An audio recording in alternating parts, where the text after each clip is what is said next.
Good morning बच्चों आज हम नेक्स्ट इलास्ट्रेशन कर रहे हैं। इलास्ट्रेशन 38 40 के बाद हमारा चैप्टर फिनिश है। ठीक है, तो रिटायरमेंट ऑफ अ पार्टनर तो बहुत इजी पड़ गया हमें एडमिशन की वजह से, तो ये जल्दी ही फिनिश हो गया। तो देखो इलास्ट्रेशन 38।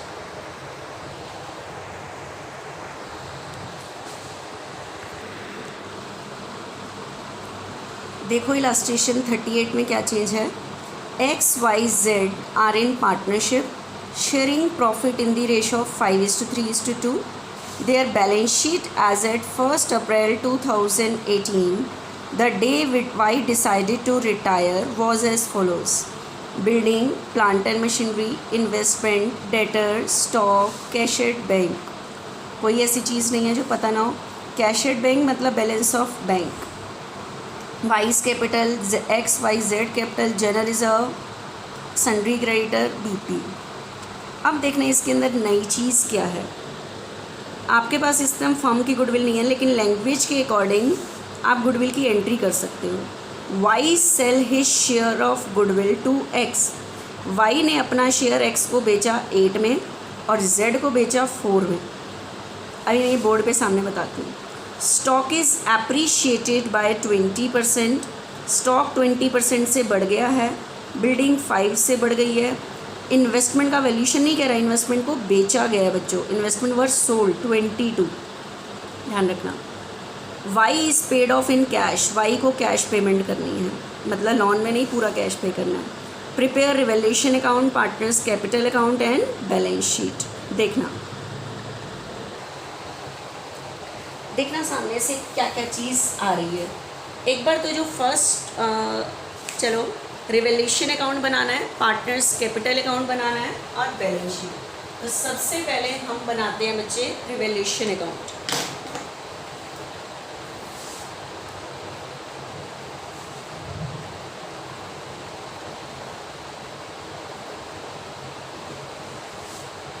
रिवैल्यूएशन अकाउंट देखना, रिवैल्यूएशन अकाउंट में क्या क्या चीज़ें और आ रही हैं। सबसे पहला है stock is appreciated. Stock is appreciated by 20%। स्टॉक कितने से बढ़ गया है? 20%। तो 5000 का 20%, 5000 का 20% 1000। तो एंट्री होगी stock account debit to revaluation. तो बाय स्टॉक की 1000 से बढ़ गया है। Building bye 5। बिल्डिंग कितने से बढ़ गई है? 5। बिल्डिंग की वैल्यू बढ़ना मेरे लिए प्रॉफिट रिवैल्यूएशन के क्रेडिट में। ठीक है, एंट्री होगी building account debit to revaluation. तो बाय बिल्डिंग 5000 से। ठीक है, इन्वेस्टमेंट वर सोल्ड फॉर 22। पहले तो इन्वेस्टमेंट बेचने की एंट्री है, बिकने की एंट्री। बिक रही है, वैल्यूएशन नहीं हो रहा, बिका है। तो अब चेक करो इन्वेस्टमेंट अंदर है कितने की? 10 की, और बिकी कितने में है? 22। ठीक है, तो मुझे 12 का प्रॉफिट हुआ। तो ये प्रॉफिट है वो रिवैल्यूएशन के क्रेडिट में ट्रांसफर करोगे। तो नेक्स्ट एंट्री बनेगी मेरी investment account debit to revaluation. तो रिवैल्यूएशन अकाउंट में ट्रांसफर होता है प्रॉफिट और लॉस। ठीक है, 12,000 ऑनली। क्लियर? ठीक है, तो सेल की entry bank account debit to investment. Sell किया, लेकिन कितने का प्रॉफिट हुआ मेरे को? 12 का। 10 की थी, 22 में बेची। तो प्रॉफिट रिवैल्यूएशन के क्रेडिट में। तो रिवैल्यूएशन के क्रेडिट में बाय इन्वेस्टमेंट 12,000। लेकिन ध्यान रखना, यहाँ मेरे पास पैसे आए हैं 22। बैंक में कैश आया है 22। इससे मेरे कैश के बैलेंस पे अफेक्ट पड़ेगा। ठीक है, और कुछ नहीं है मेरी ख्याल से। रिवैल्यूएशन तो हो गया 1, 5, 12 इतना ही था। उसके बाद रिवैल्यूएशन अकाउंट को क्लोज करोगे 18। ठीक है, बताओ इस पे किसका राइट है? पार्टनर का, ओल्ड रेशियो में। ठीक है, तो to profit transfer to partners capital account. To profit transfer to partners capital account XYZ किस रेशो में बांटेंगे? Old ratio. ओल्ड रेशो है 5:3:2। ठीक है, तो 5:3:2 9, ये कर लेना अपने आप डिवाइड, 54 36, ठीक है, ये मान लिया। सेकेंड नंबर पे बनता है partners capital account.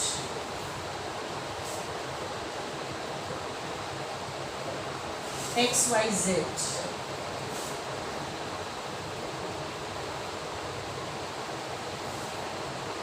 Partners capital account. हाँ बच्चे, कैपिटल अकाउंट बनाने से पहले एक चीज़ समझो। आपको पता है जैसे XYZ पार्टनर है, इसमें रिटायर हो रहा है Y। कौन रिटायर हो रहा है? Y रिटायर हो रहा है। आप बताओ Y अपना शेयर किसको देकर जाएगा? X और Y को। फ्री में तो नहीं दे के जाता, इसके बदले इन दोनों से गुडविल की अमाउंट लेगा। क्या मैं ये लैंग्वेज यूज़ कर सकती हूँ कि Y अपना शेयर इनको बेच के जा रहा है? अपना शेयर बेचने के बदले जो इसे इन दोनों से अमाउंट मिलती है वो उसकी गुडविल की अमाउंट होती है, ठीक है। तो क्योंकि इस क्वेश्चन में डायरेक्ट लैंग्वेज से आप गुडविल की एंट्री कर सकते हो, तो सुनना, Y sell his share to X, Y ने अपना शेयर X को बेचा है 8 में, इसको तो बेचा है 8 में, और इसको कितने में बेचा है? 6 में, सॉरी 4 में। Y sell his share to X 8 and Z 4। इसका मतलब Y को अपना शेयर बेचने के बदले X से मिलेंगे 8, इससे मिलेंगे 4। तो इसको बताओ टोटल कितने मिलेंगे? तो ये जो टोटल इसको मिलेंगे ये अपना शेयर बेचने के बदले, ये इसकी गुडविल की अमाउंट होगी। तो इससे आप गुडविल की एंट्री कर पाओगे कि Y को गुडविल मिल रही है इसमें 12, देंगे कौन? X और Z, ठीक है। 8 ये देगा, 4 ये देगा, ठीक है, गुडविल की अमाउंट। क्लियर?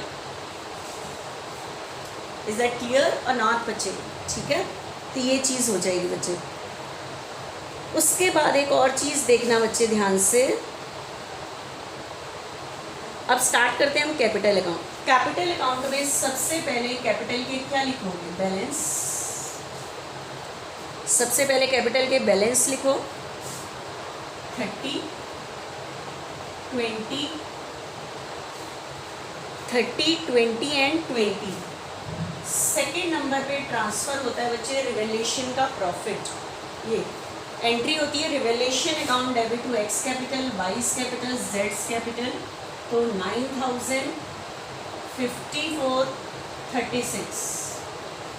नेक्स्ट, उसके बाद बैलेंस शीट के क्रेडिट साइड में देखो जनरल रिजर्व पड़ा हुआ है, ओल्ड रेशो में ये डिस्ट्रीब्यूट कर दोगे। एंट्री होगी general reserve account debit to X capital, Y's capital, Z 5:3 old ratio में ये, क्योंकि एग्रीमेंट में चेंज आ रहा है, उससे पहले जितने भी अनडिस्ट्रीब्यूटेड प्रॉफिट पड़े होते हैं, अनडिस्ट्रीब्यूटेड लॉस, ओल्ड रेशो में डिस्ट्रीब्यूट हो जाता है सब कुछ। नेक्स्ट, डेबिट में देखो कोई अनडिस्ट्रीब्यूटेड लॉस है? नहीं है। कोई ओल्ड गुडविल पड़ी हो? नहीं। किसी ने कोई असेट ली हो? नो। लास्ट में गुडविल की एंट्री डाल देते हैं। तो बताओ गुडविल की एंट्री Y के क्रेडिट में आपने 8 और 4 करके देना है। किस किस ने दिया? By X capital, by Z's capital, ठीक है, और X और इसके 8 और 4 टू Y's कैपिटल। ये गुडविल वाली एंट्री लैंग्वेज के अकॉर्डिंग पूरी दी हुई थी, ठीक है। उसके बाद हम इस अकाउंट को क्लोज करते हैं बच्चे, ठीक है। देखना, सबसे पहले उस पार्टनर की सेटलमेंट करते हैं जो रिटायर हो रहा है। बताओ रिटायर कौन हो रहा है? Y रिटायर हो रहा है, ठीक है। कौन रिटायर हो रहा है? Y। तो Y का टोटल करो, आपने उसको कितना पेमेंट करना है? 40,400, 40,400, और ये बैलेंस इतना आएगा। और उसने कहा Y is to be paid in cash, आपने इसको कैश मतलब पूरा पैसा पे करना है, ठीक है, पूरा पैसा आपने इसको पे करना है। तो चेक करो, आपके पास पे करने के लिए बैलेंस है, आपने चेक किया, आपके पास बैलेंस बैंक का, मतलब कैश का मतलब ये नहीं है कि आपने इसको कैश से एंट्री करनी है, मतलब इसको आपने पैसे देने हैं, इसका मतलब ये है। तो मुझे बताओ इसको पेमेंट करने के लिए हमारे पास कैश या बैंक का जो भी बैलेंस शीट में बैलेंस है वो इतना होना चाहिए, चेक करो बैंक का बैलेंस कितना है, 25 है, लेकिन आपको पता है 25 नहीं है। अभी मैंने इन्वेस्टमेंट बेची थी, मेरे पास एंट्री हुई थी bank account debit to investment, तो 22 बैंक में आए थे, तो मेरे पास बैंक का बैलेंस है 47। तो मैं आसानी से वाई की बैंक से क्या कर सकती हूँ, payment. Y is paid in cash का मतलब ये नहीं है कि आपने उसको कैश देना है, इसका मतलब है कि आपने लोन में ना ट्रांसफ़र करके उसको पे करना है। वो बेशक से अकाउंट से करो, बेशक से कैश दो, वो कैसे भी है, ठीक है। तो आप पेमेंट कर सकते हो। तो बताओ एंट्री क्या होगी, Y's capital account debit to bank. तो वाइस कैपिटल के डेबिट में इसके आगे क्या लिखोगे, टू बैंक, पे हो गया, ठीक है। तो अब देख लेना 47 हमारे पास बैंक का बैलेंस था, 40,400 हमने पे कर दिया, तो हमारे पास बैंक का बैलेंस न्यू बैलेंस शीट में जो बचेगा वो 66 बचेगा, ठीक है। उसके बाद कैपिटल अकाउंट के क्या निकाल लोगे बच्चे, बैलेंस निकाल लेना, यहाँ का टोटल करना, यहाँ का करना, यहाँ, और ये रिमेनिंग पार्टनर की कैपिटल के बैलेंस निकाल लेना, ये आ जाएगा। ये दोनों बैलेंस आगे लिखेंगे, बैलेंस जैसे निकालते हैं बिल्कुल निकालना। और इसके बाद आपको क्या बनानी है, बुक में उसने बैंक अकाउंट का बनाया हुआ नीड नहीं है, बैंक का बैलेंस तो मैं ऐसे ही निकाल सकती हूँ, ठीक है। जो चीज़ पूछी है सिर्फ उतना बनाना है। उसके बाद हमें बनानी है बच्चे balance sheet. Old balance sheet को देखते हैं।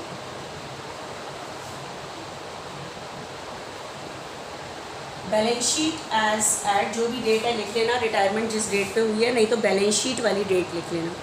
सबसे पहले है क्वेश्चन में बिल्डिंग, बिल्डिंग है 25, बताओ ये कितने से बड़ी थी, 5 से, तो 30 करके लिख दोगे, बिल्डिंग 30 है, बिल्डिंग 30, ठीक है। उसके बाद बच्चा बिल्डिंग के बाद है बच्चे plant and machinery. Plant and machinery में क्या नहीं है, कोई चेंज नहीं है, प्लांट एंड मशीनरी में कोई चेंज नहीं है, उसको एज इट इज़ लिख देना। प्लांट एंड मशीनरी 15,000, इसमें क्योंकि कोई चेंज नहीं है। नेक्स्ट है इन्वेस्टमेंट, आपको पता है इन्वेस्टमेंट बिक गई है, चली गई, पैसे आ गए थे, मैंने बैंक में ऐड कर दिए, हट जाएगी। उसके बाद डेटर्स में भी कोई चेंज नहीं है, एज इट इज़। कितना है डेटर्स, एज इट इज़ लिख दो 10। स्टॉक में चेंज आया है, स्टॉक बताओ कितने से बढ़ा था, 1000 से, 20% 1 था ना, तो 6 करके लिख दो stock, stock 6। Next cash at bank, bank का बैलेंस, बैंक में 25 थे, इतने बेचने से आए, पेमेंट के लिए इतने चले गए, तो इतना बैलेंस है 66, तो कैशड बैंक 66। उसके बाद जनरल रिजर्व डिस्ट्रीब्यूट हो चुका है। क्रेडिटर्स और बीपी ये लायबिलिटीज सेम है, इसमें कोई चेंज नहीं आया। क्रेडिटर्स और बीपी में कोई चेंज नहीं है, क्रेडिटर्स 7000, बीपी 3000। और लास्ट में कैपिटल के बैलेंस, ठीक है, कैपिटल के बैलेंस कौन रिटायर हो गए, वाई, तो एक्स और जेड के जो भी आएंगे। एक बार वो देख लो कि लोन वगैरह तो कोई चीज़ नहीं है, नहीं, हमने रिटायरिंग पार्टनर को पूरी कैश पेमेंट किया, लोन नहीं है, और ना बैंक से कोई लोन लिया है, तो हमारे पास लायबिलिटी में और कुछ नहीं आएगा, ठीक है। तो ये फिनिश हो गई बच्चे आपकी इलस्ट्रेशन 38, ठीक है। देखना हम नेक्स्ट और करते हैं हम।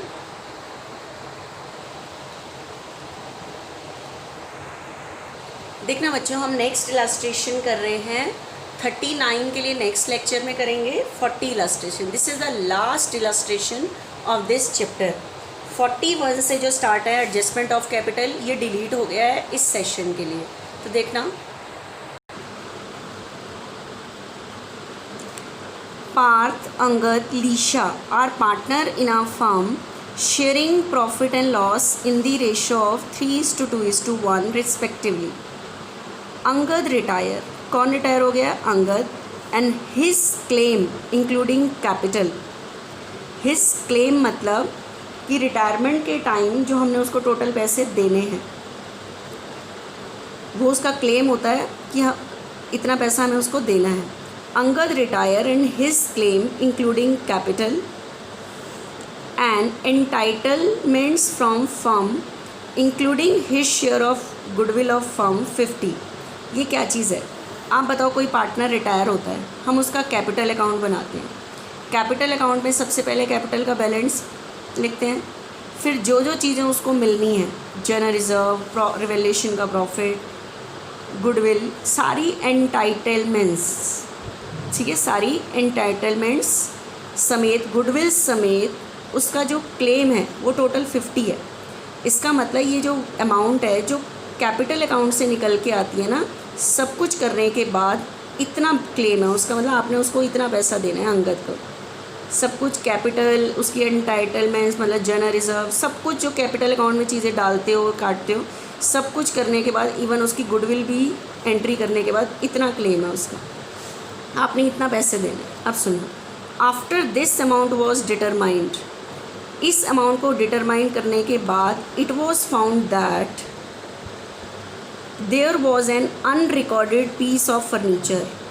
सब कुछ हो गया और उसके बाद मतलब हम ये अमाउंट निकाल चुके थे कैपिटल अकाउंट से, डिटरमाइन कर चुके थे। It was found that there was an unrecorded piece of furniture value 12।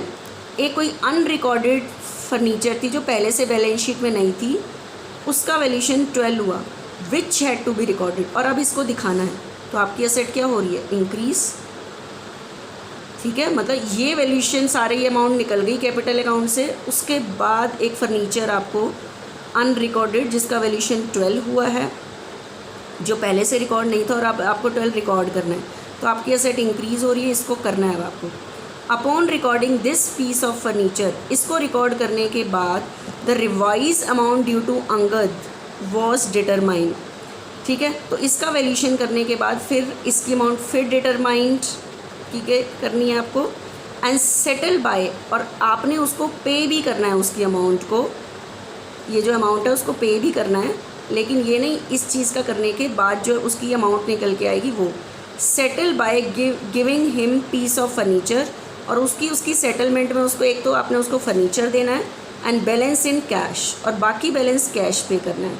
You are required to give journal entry to recording of the payment to Angad in the books of firm. Angad को payment करने की entry करो। तो देखना बच्चों, अगर ये piece of furniture वाली लाइन ना होती, ये पीस ऑफ फर्नीचर वाली लाइन नहीं होती, तो आपके पास अंगद का बैलेंस निकला हुआ था 50, ये जो क्लेम वाली लाइन लिखी हो सब कुछ करने के बाद का था 50 था, तो बस आप एक ही एंट्री कर देते, Angad capital account debit to cash, ठीक है। लेकिन आपके पास उसने इस 50 के बाद कह रहा है कोई एक अनरिकॉर्डेड फर्नीचर था, उसका वैल्यूएशन किया गया, मतलब जो रिकॉर्ड ही नहीं किया गया, तो अब आपको इसको रिकॉर्ड करना है। तो आप पहले वैल्यूएशन करो, बताओ असेट की वैल्यू क्या हो रही है, इंक्रीज, असेट की वैल्यू इंक्रीज होना मेरे लिए प्रॉफिट, प्रॉफिट रिवैल्यूएशन के क्रेडिट में, तो एंट्री होगी furniture account debit to revaluation. तो आप बताओ ये लिख देना, profit due to increase in the value of furniture, तो ये प्रॉफिट हुआ। इस प्रॉफिट को कौन बांटेंगे, all partners in old ratio, revaluation account debit to Parth's capital to Angad capital to Leesha capital in old ratio, ठीक है। ओल्ड रेशियो कितनी है हमारे पास, 3:2:1, दैट मीन्स 6, 4 एंड 2। तो आपके पास ये जो फर्नीचर है अब आप रिकॉर्ड हो गया, मतलब न्यू बैलेंस शीट बनती, तो हम ये न्यू बैलेंस शीट में दिखाते क्योंकि फर्नीचर पहले से रिकॉर्ड नहीं था, नाउ टू बी रिकॉर्डेड, अब दिखाना था हमें, ठीक है। तो अब मुझे बताओ यहाँ पे ये वैल्यूएशन कर लिया, अब उसने पेमेंट की एंट्री बोली है, बताओ अंगद को कितनी पे करोगे। आप मुझे बताओ अंगद का 50 क्लेम था, मतलब कैपिटल अकाउंट से करने, कैपिटल अकाउंट से जो बैलेंस निकलता है सारी एंटाइटलमेंट, मतलब कैपिटल अकाउंट में सारी एंट्री करने के बाद अंगद का कैपिटल का बैलेंस ये आया था, ठीक है। लेकिन फिर एक फर्नीचर मिला जिसका वैल्यूएशन हुआ और उसमें इस पर जो प्रॉफिट हुआ, देखो अंगद को कितना मिला है, 4। तो बताओ अंगद की ड्यू अमाउंट कितनी निकल के आ रही है, 54। तो आपने अंगद की रिटायरमेंट पे उसको 54 देना है, ठीक है। तो बताओ कैपिटल का कौन सा बैलेंस होता है, क्रेडिट, डिक्रीज पे डेबिट, तो अंगद कैपिटल अकाउंट डेबिट, उसने पेमेंट की एंट्री पूछी है, अब मेरी बात को ध्यान से सुनना बच्चे, अगर मैं इसको इसकी पेमेंट के लिए कैश देती हूँ तो बिजनेस से क्या जाएगा, कैश। आप बताओ, मैं इसको इसकी पेमेंट के लिए मैंने अपने बिजनेस का फर्नीचर दे दिया, मैंने इसको 54 देने थे तो मैंने 54 जो पे कर रहे थे, जो 12,000 का फर्नीचर था वो दे दिया। तुम बताओ मेरे बिजनेस से पेमेंट के लिए क्या गया है, फर्नीचर। कैश जा रहा है तो टू कैश, फर्नीचर जा रहा है तो टू फर्नीचर। तो ये जो मेरे पास बिजनेस में फर्नीचर, मैंने 12,000 इसको इसकी पेमेंट के लिए दे दिया जब ये जा रहा था, ठीक है। तो ये मैंने फर्नीचर दे दिया इसको, तो मेरे बिजनेस से फर्नीचर चला गया 12। अब मुझे बताओ बाकी कितना बचा। 54 में से पेमेंट के लिए मैंने 12 तो उसको फर्नीचर दे दिया, बाकी बैलेंस कितना बचा 42। और वो बाकी बैलेंस के लिए कह रहा है बैलेंस इन कैश। अब बैलेंस शीट तो है नहीं, हम चेक करके देखें कैश का बैलेंस था या बैंक था, तो आप कुछ भी यूज़ कर सकते हो, कैश भी और बैंक भी। तो बाकी बैलेंस आप पे करो। तो उसने पेमेंट की एंट्री पूछी थी, लेकिन इससे पहले इसका वैल्यूशन हुआ। आप फर्नीचर को रिकॉर्ड करोगे तभी तो पेमेंट के लिए दे पाओगे, जो रिकॉर्ड ही नहीं थी चीज़, तो पहले उसको रिकॉर्ड करना है फिर नकद की पेमेंट करनी है।